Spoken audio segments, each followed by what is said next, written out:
into branches. But it was also like a mushroom, as light as sea foam, white but gradually turning dirty, elevated on a stem potentially deadly. They were too far away to be certain which mountain the mushroom cloud was coming from, but Pliny later discovered it was Vesuvius, some 30 kilometers from Misenum, where he and his mother Plinia were watching. The Cape of Misenum was famous for its sea urchins, and even more so for its harbour, which was home to one of Rome's 2 imperial fleets. Its name preserved the memory of Maecenas, trumpeter of Aeneas, who fought alongside Hector in the Trojan War and escaped the burning citadel only to perish in a death he did not deserve.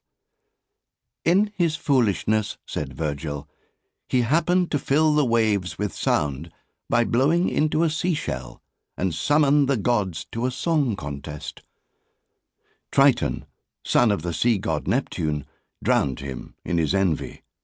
It was in the course of gathering wood for Maecenas' funeral pyre, in the volcanic region of Cumae, that Aeneas discovered the golden bough that secured his entry to the underworld. Pliny the Elder, Pliny's maternal uncle, was admiral of the fleet, in charge of maintaining and fitting out the boats which served predominantly as protectors of the seas off Italy. On the morning the cloud appeared, he had risen early as usual, bathed, lunched, and was working when, at around midday, his sister came to tell him what she had seen. Abandoning his reading and calling for his shoes, he made his way to a higher vantage point for a better view. Pliny the Elder was a historian and a naturalist, as well as an admiral. He had recently finished writing his 37-volume encyclopedia on natural history, a few passages of which were concerned with the world's volcanoes. He had described Mount Etna in Sicily, glowing through the night and covering in frost the ash it ejects, when snow lay over its surface. He had described, too, the volcano Cophantus in Bactria, north of the Hindu Kush, and Mount Chimaira in Lycia, in southern Turkey, where the fires allegedly grew when it rained, but could be extinguished by earth or manure. He had written of a crater in Babylon that threw up flames like fish, and of volcanoes in Persia, Ethiopia, and the Aeolian Islands, but not of Vesuvius. In the natural history, Vesuvius is simply a vineyard-covered mountain watered by the river Sarno, and visible from Pompeii. If Pliny the Elder knew it was a volcano at all, he thought it was extinct.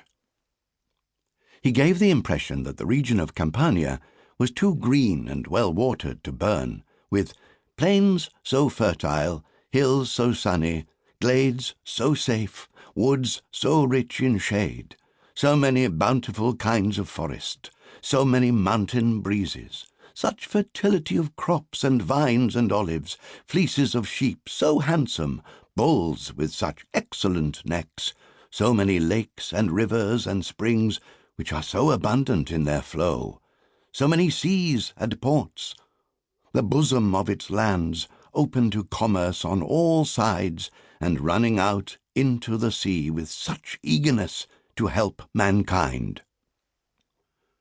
Lucky Campania, mused Pliny the Elder, was where nature had gathered all her gifts. The grapevines were especially famous. An ancient wall painting from the region shows the wine god Bacchus, dressed in a handsome bodysuit of grapes, surveying the vines on the lower slopes of a mountain, in all likelihood Vesuvius itself. An enormous snake, the good spirit of vineyards, is depicted in the foreground of the painting. It was by snapping off these long, trailing vines, weaving them into ladders, and lowering themselves onto a plain beneath the slopes of Vesuvius, that Spartacus and his men had managed to launch a surprise attack on the Romans, drive them back, and take over their camp during their uprising in 73 BC. Almost a century after Spartacus was defeated, the Greek geographer Strabo